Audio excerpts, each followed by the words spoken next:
Everybody, welcome back. Once again, we're doing our deep dives into the Bible. Previously, in the past few videos, we've been biting off these madness of a story of all sorts of sexual deviancy. It's crazy to me. I'm having a hard time finding spiritual value in it. So, but it's still interesting. It is fantastically interesting. And this is where Rachel, who marries Jacob, we're in this, where the father, the foundation of Israel, Jacob, he's married Rachel.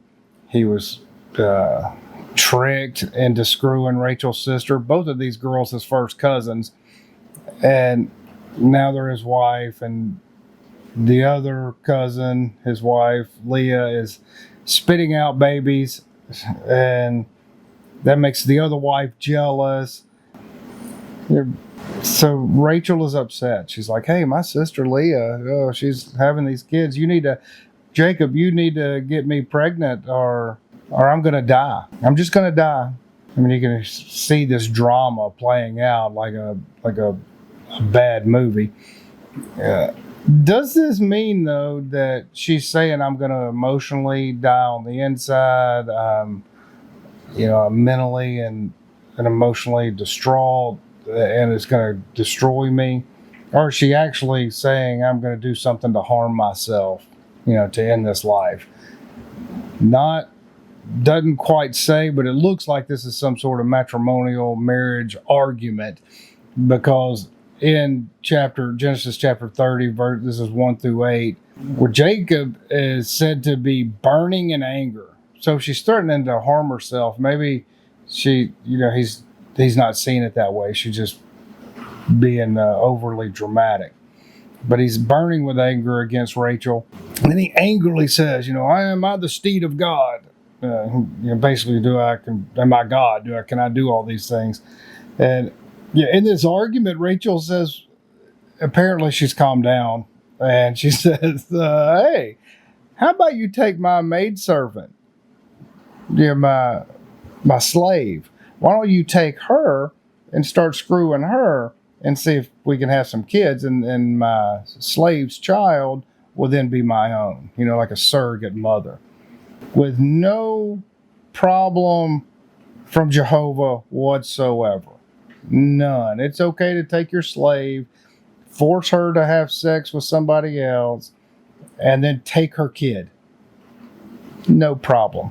That's the morality of this section of the Bible, which is slapping you in the face with wow.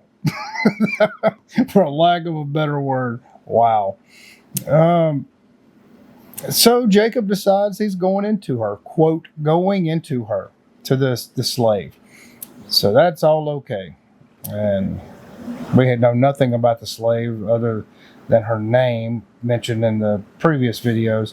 The slave servant has a son named Dan, and Jacob apparently likes having sex with her because they have another son named Lally, however you say his name. And Rachel is just happy as she can be by beating her sister in this game of sex and sons and all sorts of sexuality and thieving and slaving and all these things, all of which is totally fine. Nothing from Jehovah about how this is not good, other than Jehovah continues to reward him and builds the nation of Israel from this behavior. Wow. Well, that's where we are in that. That's enough bite-sized chunk of the Bible. Allow that to marinate on your brain for a little while. And go read chapters 29 and 30 if you have an interest in that. It is amazing. Or just check out our previous videos. We like here to approach our spirituality just a little different. We like to talk about topics that are obvious that the infinite God put in front of our face, to how to deal with each other, to deal with ourselves and our emotions, and how to navigate this world in a way that is in tune with Mother Nature, which is in tune peacefully the best we can with each other, and to meditate and connect to the infinite in ways that elevate our spirit and shrinking divides amongst people, which is needed now more than ever in my estimation. If that appeals to you, come out and see us in person. We're here every Sunday, 1:15.